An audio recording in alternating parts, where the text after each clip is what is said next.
Hello my four बच्चों, कैसे हो आप लोग? Hope you guys are doing well in studies. सबसे पहले तो मैं आपका अपने ही छोटे से चैनल पर स्वागत करता हूं जिसका नाम है कॉन्सेप्ट वाले, जहां पे होती है फिजिक्स की अनुभूति। राइट, फिजिक्स की अनुभूति होगी आपको। अगर हमारे चैनल को सब्सक्राइब नहीं किया तो प्लीज़ सब्सक्राइब कर लें और अपने दोस्तों के साथ इसे शेयर भी कर दें। ठीक है, अगर हमारे इंस्टाग्राम को फॉलो नहीं किए हैं, Mr_Kumar22 को फॉलो नहीं किए हैं तो प्लीज़ वहाँ जाकर फॉलो कर लें, क्योंकि मैं वहाँ पे डालता रहता हूँ फिजिक्स से रिलेटेड क्वेरीज और अपने डाउट भी वहाँ पूछ सकते हैं आप। बिल्कुल, मैं उसका बिल्कुल ही जवाब दूंगा और अपने क्वेश्चन भी वहाँ पे राइज करके पूछ सकते हैं। किस पे? Mr_Kumar2022 पे इंस्टाग्राम पे फॉलो कर लें राइट नाउ। ठीक है ना, अब चलते हैं, मूव करते हैं हम लोग वेक्टर्स का। ये मोस्ट प्रॉब्ली ये शायद चौथा लेक्चर या 5वां लेक्चर होगा। ठीक है ना, तो सबसे पहले मूव करते हैं हम लोग कार्टेशियन कोऑर्डिनेट। इससे पहले हम लोग पढ़ लिया था क्या? यूनिट वेक्टर पढ़ लिया था। क्या पढ़ लिया था? यूनिट वेक्टर पढ़ लिया था मेरे लाल बाल गोपाल, बोलो है कि नहीं यार? चलो यार पढ़ लेते हैं कुछ अलग से। यार तुम लोग ना पढ़ाई क्या करो यार, ठीक है ना। इससे क्या होगा, पढ़ाई से सभी जानते हैं क्या होता है यार, सब चीज़ अच्छा ही होता है। ठीक है ना, चलो मूव करते हैं हम लोग कार्टेशियन कोऑर्डिनेट पे। कार्टेशियन कोऑर्डिनेट हमारे पास कई सारे कोऑर्डिनेट हैं। सिलेंड्रिकल कोऑर्डिनेट हो गया, स्फीयर कोऑर्डिनेट हो गया, ठीक है ना, और कार्टेशियन कोऑर्डिनेट हो गया। जो जहाँ की रिक्वायरमेंट होती है वो चीज़ हम लोग वहाँ पढ़ते चले जाएंगे। ठीक है ना, अभी रिक्वायरमेंट है कार्टेशियन कोऑर्डिनेट की। किसकी रिक्वायरमेंट है? कार्टेशियन कोऑर्डिनेट की। कार्टेशियन कोऑर्डिनेट अब वेक्टर में कैसे अप्लाई करते हैं? ठीक है ना, वेक्टर में कार्टेशियन कोऑर्डिनेट को कैसे काम में लिया जाता है? ठीक है ना, कार्टेशियन कोऑर्डिनेट हम लोग सभी जानते हैं कि कार्टेशियन कोऑर्डिनेट जो होता है उसका x होता है, y होता है और z होता है। हम लोग कोऑर्डिनेट अपना कोऑर्डिनेट कहीं भी चूज करके मान सकते हैं। ठीक है ना, कैसा भी कोऑर्डिनेट x y z मान सकते हैं। यहाँ भी z हो सकता है, यहाँ x हो सकता है, यहाँ y हो सकता है। तो हम लोग बेसिकली इन जनरल में लेते हैं, x ले लेते हैं, y लेते हैं और z लेते हैं। This is called Cartesian coordinate. ठीक है ना, कोऑर्डिनेट का मतलब ये हुआ कि हम लोग कोई एक फिक्स पॉइंट को कोई एक फिक्स पॉइंट है, ठीक है ना, ये फिक्स पॉइंट है। सपोज दिस इज ओरिजिन, और वहां से हम लोग along x, along y, along z move करते हैं, यानी पोजीशन ऑफ अ पॉइंट हम लोग को बेसिकली दर्शाना रहता है कार्टेशियन कोऑर्डिनेट पे। ठीक है ना, अब इसको वेक्टर फॉर्म में कैसे लिखेंगे? ठीक है ना, तो बेसिकली क्या होता है जब हम लोग वेक्टर फॉर्म में बात करते हैं तो along x एक्सिस इसी को चेंज कर दिया जाता है, किसमें?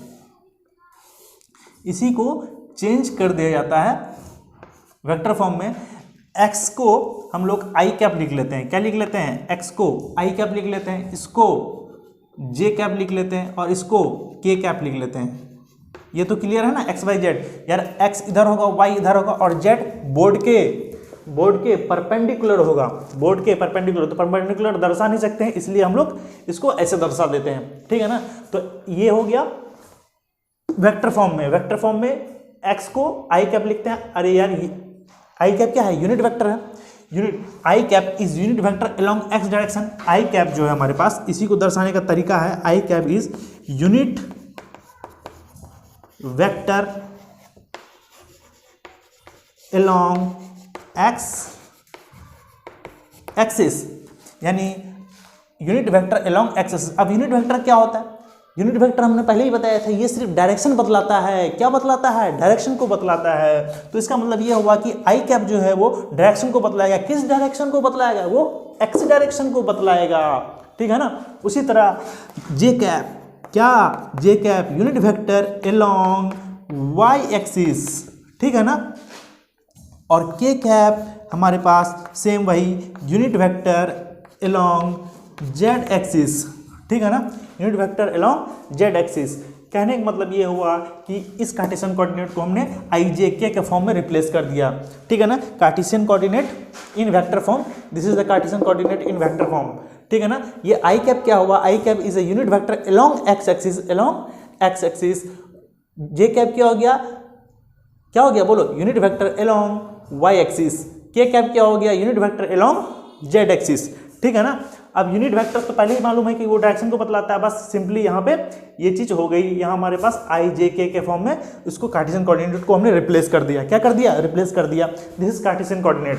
अब मैं बताऊंगा एक क्वेश्चन यहाँ पे मैं दूंगा, एक क्वेश्चन यहाँ पे मैं देने जा रहा हूँ तो उसको ध्यान से सुनना।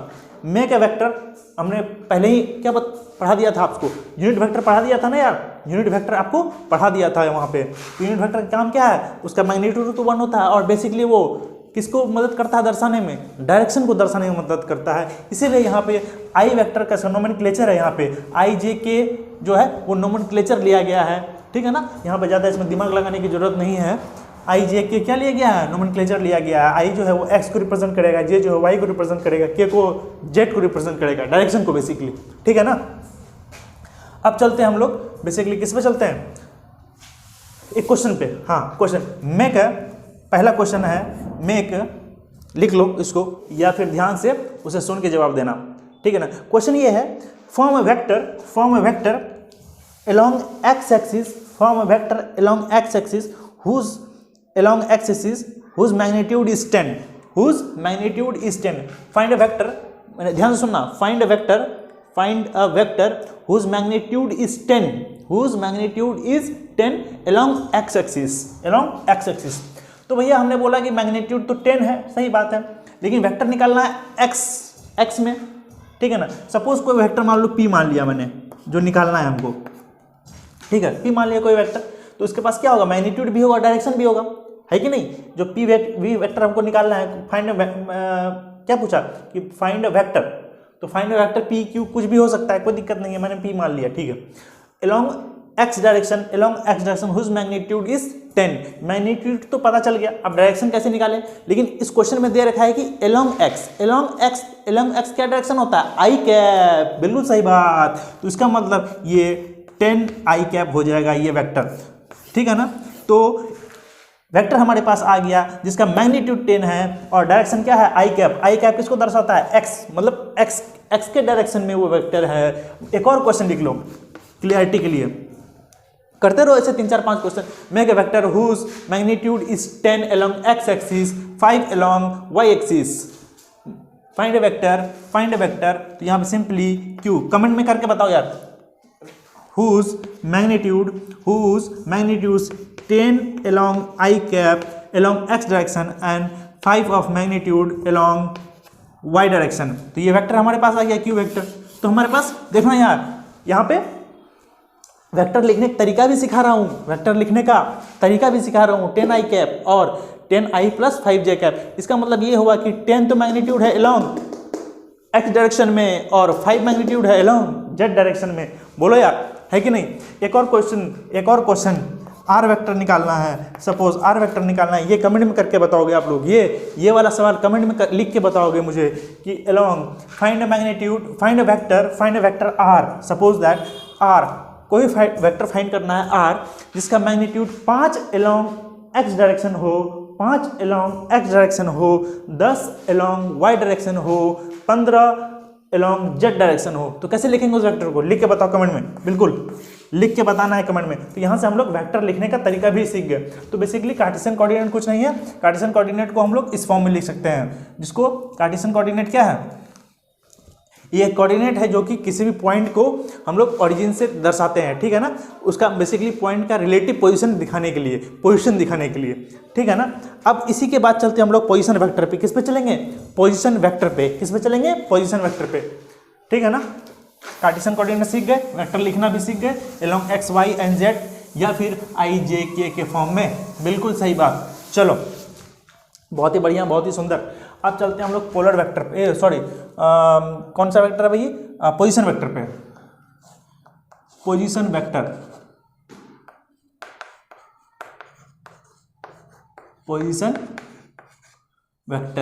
वेक्टर नाम से ही पता चलता है, it gives the idea about the position of a point, लिख लो, it gives the idea about the position of अ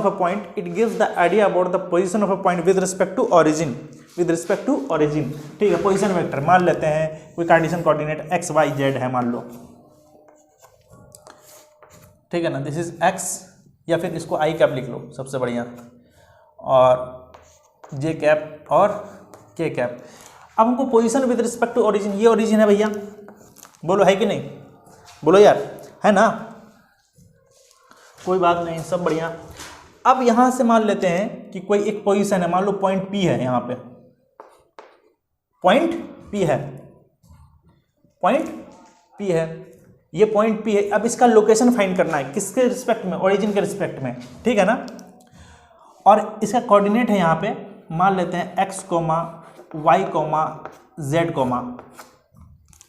ठीक है ना, x y z कोऑर्डिनेट है, यानी ये पॉइंट का लोकेशन अलोंग दिस, ये क्या है, x एक्सिस है, ठीक है ना, ये तो x एक्सिस है, तो x एक्सिस के अलोंग इसका जो कोऑर्डिनेट है वो x है, y के अलोंग y से डिस्टेंस इस पॉइंट का वो y है, और k कैप से डायरेक्शन इसका z है, ठीक है ना। तो पोजीशन वेक्टर को ऐसे दर्शाते हैं हम लोग बेसिकली, ये पॉइंट यहाँ पे है, ओरिजिन से एक स्ट्रेट लाइन खींचते हैं और एक एरो बना देते हैं यहाँ पे, ठीक है ना, और एक एरो बना देते हैं, this is the position vector, ये पोजीशन वेक्टर है हमारा, ठीक है ना।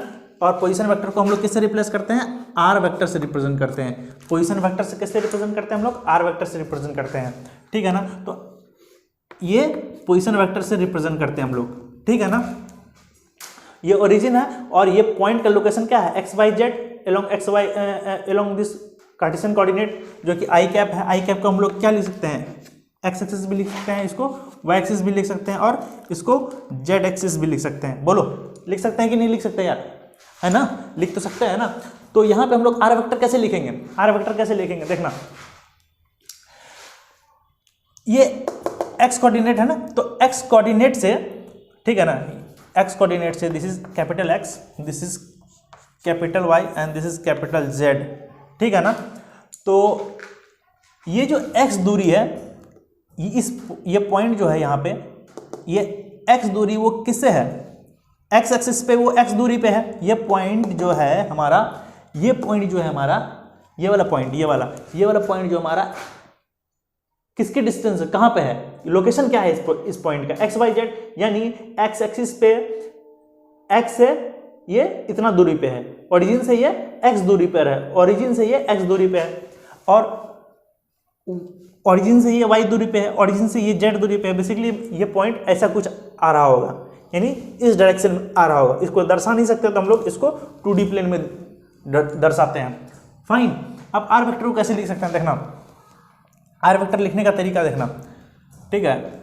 ये एक्स दूरी जो है वो एक्स क्या है, मैग्नीट्यूड है, एक्स दूरी पे है, यानी एक्स डिस्टेंस पे है। किधर है वो, ये वाला आई कैप एलोंग आई कैप, यानी आई के डायरेक्शन में है, प्लस वाई जे कैप प्लस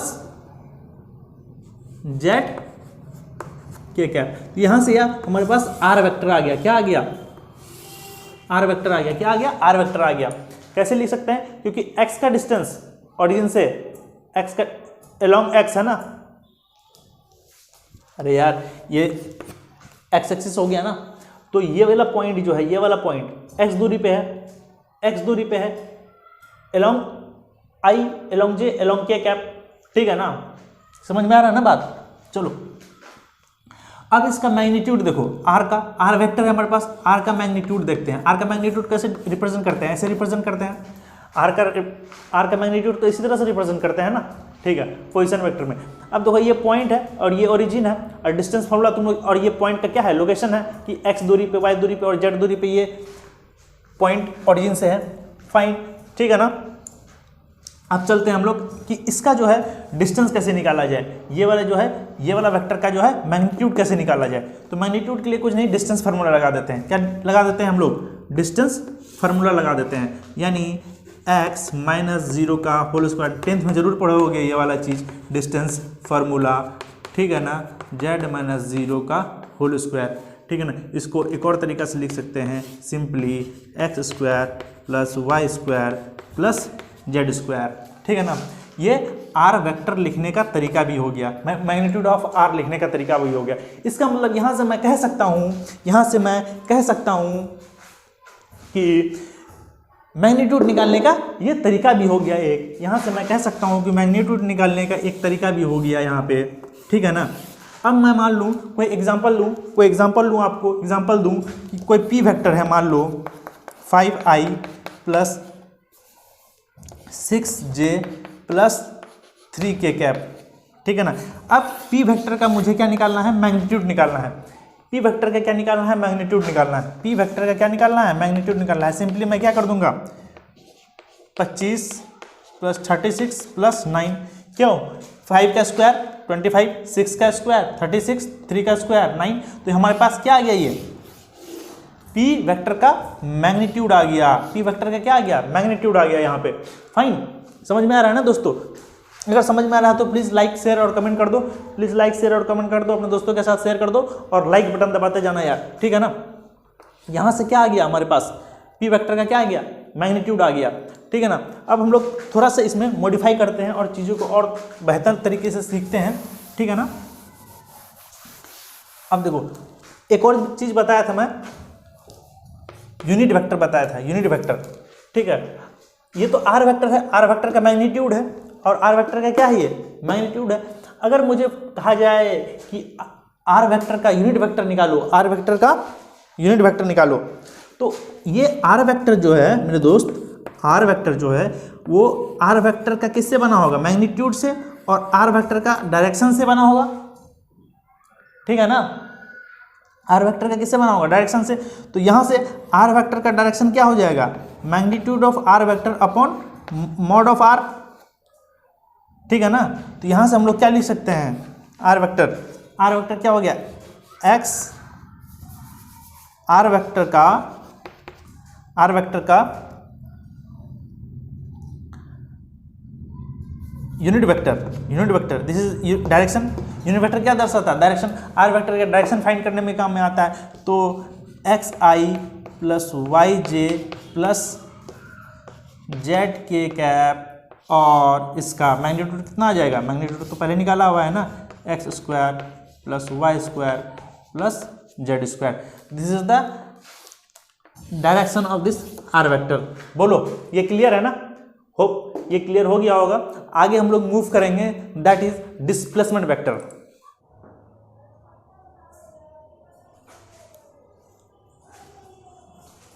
जी हाँ, अब डिस्प्लेसमेंट वेक्टर, क्या, डिस्प्लेसमेंट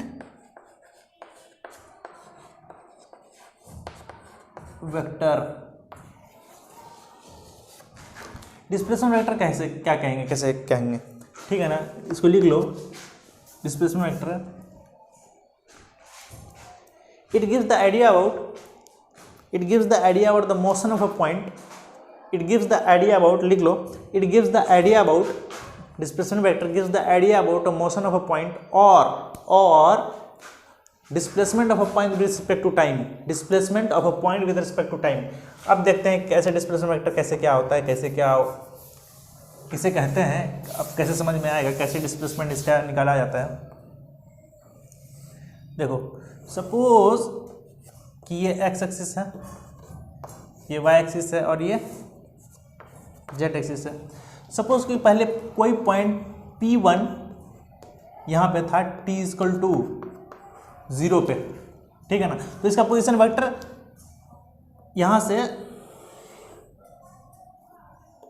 यहाँ पे था और इसका कोऑर्डिनेट क्या था, x1 कॉमा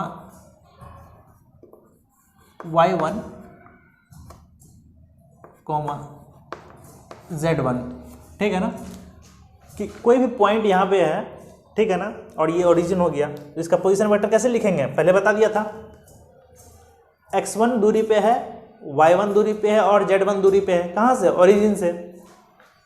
पॉइंट P1 किसी टाइम के बाद ये पॉइंट यहाँ पे आ गया, ये पॉइंट यहाँ पे आ गया after t equal to T time पे मान लेते हैं, ठीक है ना। तो इसको क्या नाम दे दिया, नया पॉइंट आ गया तो P2 नाम दे दिया, और उसका लोकेशन क्या हो गया, यहाँ ओरिजिन से लोकेशन क्या हो गया, x2 y2 z2। बोलो इसको R1 वेक्टर बोल दिए, इसको R2 वेक्टर बोल दिए। यानी R1 वेक्टर कहने का मतलब ये हुआ कि किसी भी t इक्वल टू 0 पे जो पॉइंट P1 था वो R1 वेक्टर दूरी पे था, that is x1 y1 z1, और किसी t टाइम पे बाद ये पॉइंट यहाँ पे आ गया P2, जिस पॉइंट का नाम दिया गया है, और वो ओरिजिन से R2, उसको पोजीशन वेक्टर उसका R2 है, ठीक है ना। अब हम लोग को ये पॉइंट यहाँ से यहाँ गया तो दिस इज द डिस्प्लेसमेंट, ठीक है ना। किधर से किधर गया, यानी P1 से P2 तक गया, और P1 से P2 तक गया, और इसी को हम लोग क्या बोलेंगे, क्या बोलेंगे, R vector, that is displacement vector. Displacement vector को भी एक्चुअली हम लोग को पोजीशन वेक्टर R1 मान लिए थे, और position of point two with respect to time जो है वो R2 वेक्टर मान लिए थे। बोलो यार, क्लियर है ना। तो यहाँ से यहाँ तक जो यही वाला लेंथ तो डिस्प्लेसमेंट हुआ ना, ये वाला लेंथ पर डिस्प्लेसमेंट हुआ, तो ये वाला लेंथ जो हमारे पास, यही तो हमारे पास R वेक्टर होगा, यानी डिस्प्लेसमेंट वेक्टर होगा। तो सबसे पहले हम लोग को R1 वेक्टर निकालना है। R1 वेक्टर कैसे निकालेंगे, x1 i cap, x direction के अलॉन्ग i कौन सा वेक्टर होता है, यूनिट वेक्टर i कैप, ठीक है ना। और पहले ही बता दिया ये सब, y1 j कैप और z1 k कैप। और उसी तरह R2 वेक्टर क्या हो जाएगा, R2 वेक्टर क्या हो जाएगा, x2 i cap plus y2 j cap और प्लस z2 k कैप। ये R1 R2 वेक्टर आ गया, ठीक है ना। अब हमको निकालना है डिस्प्लेसमेंट वेक्टर। तो डिस्प्लेसमेंट वेक्टर क्या है, डिस्प्लेसमेंट वेक्टर निकालना है। तो डिस्प्लेसमेंट वेक्टर निकालने के लिए क्या करना पड़ता है, डिस्प्लेसमेंट वेक्टर निकालने के लिए देखो, डिस्प्लेसमेंट वेक्टर निकालने के लिए क्या करना होगा हम लोग को, ये वाला डिस्प्लेसमेंट वेक्टर है, ठीक है ना। तो डिस्प्लेसमेंट वेक्टर इसको किससे रिप्रेजेंट करते हैं हम लोग, इसको basically R2 vector minus of R1 vector, इससे रिप्रेजेंट करते हैं हम लोग, इससे रिप्रेजेंट करते हैं किसको, डिस्प्लेसमेंट वेक्टर को। डिस्प्लेसमेंट वेक्टर को R2 माइनस R1 वेक्टर, ये R2 है, फाइनल पॉइंट है, माइनस इनिशियल पॉइंट, ठीक है ना, माइनस इनिशियल पॉइंट, यानी दो अरे इसका लोकेशन क्या है, x1 y1 z1, x2 y2 z2। अगर इस दोनों का डिस्टेंस निकालना हो तो कैसे निकालेंगे, डिस्टेंस फार्मूला से, ये माइनस ये माइनस ये माइनस ये, यानी x2 minus x1, y2 minus y1, z2 minus z1, वहाँ से डिस्टेंस फार्मूला से इस टाइप से हम लोग कर सकते हैं। तो यहाँ भी हम लोग फाइनली कर सकते हैं, देखना कि R1 वेक्टर ये निकला, R2 वेक्टर ये निकला, तो पोजीशन वेक्टर निकालने के लिए हम लोग क्या करना पड़ेगा, R2 vector minus R1 vector, यानी जिस पॉइंट पे हम लोग को निकालना है R1 vector, sorry R vector, ठीक है ना, R वेक्टर निकालना है ना, डिस्प्लेसमेंट वेक्टर निकालना है। तो डिस्प्लेसमेंट वेक्टर के लिए क्या करना होगा, R2 माइनस R1 वेक्टर। तो यहाँ से हम लोग R वेक्टर जो कैसे निकाल लेंगे, x2 minus x1 i cap plus y2 minus y1 j cap, z2 minus z1 k cap. ये हमारा क्या आ गया, पोजीशन वेक्टर आ गया, ये आ गया displacement vector, this is the displacement vector, ये डिस्प्लेसमेंट वेक्टर आ गया। अब इसका तो मैग्नीट्यूड निकालना जानते हो डिस्प्लेसमेंट वेक्टर का। डिस्प्लेसमेंट वेक्टर का मैग्नीट्यूड कैसे निकालेगा, root under x2 minus x1 का whole square plus y2 minus, अब ये तो कर सकते हो ना, y2 minus y1 plus z2 minus z1 का होल स्क्वायर, ये मैग्नीट्यूड आ गया।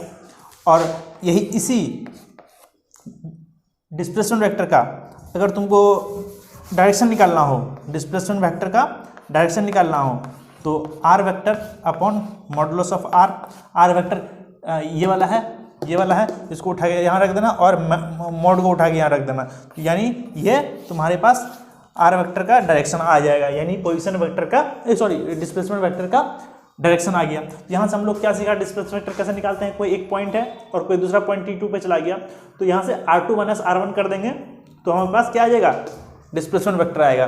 तो होप यू गाइस की समझ में आ गया होगा डिस्प्लेसमेंट वेक्टर किसे कहते हैं। और फर्दर वीडियोस के लिए हमारे साथ कनेक्टेड रहें, और चैनल को सब्सक्राइब नहीं किया तो प्लीज़ चैनल को सब्सक्राइब कर लें और बेल नोटिफिकेशन आइकन बटन दबा दें, ताकि जब भी मैं कोई नया वीडियो अपलोड करूँ तो वहाँ तक आप तक तुरंत पहुँच जाए। और इसी शुभकामनाओं के साथ लेते हैं इस वीडियो से अलविदा। बहुत बहुत धन्यवाद देखने के लिए।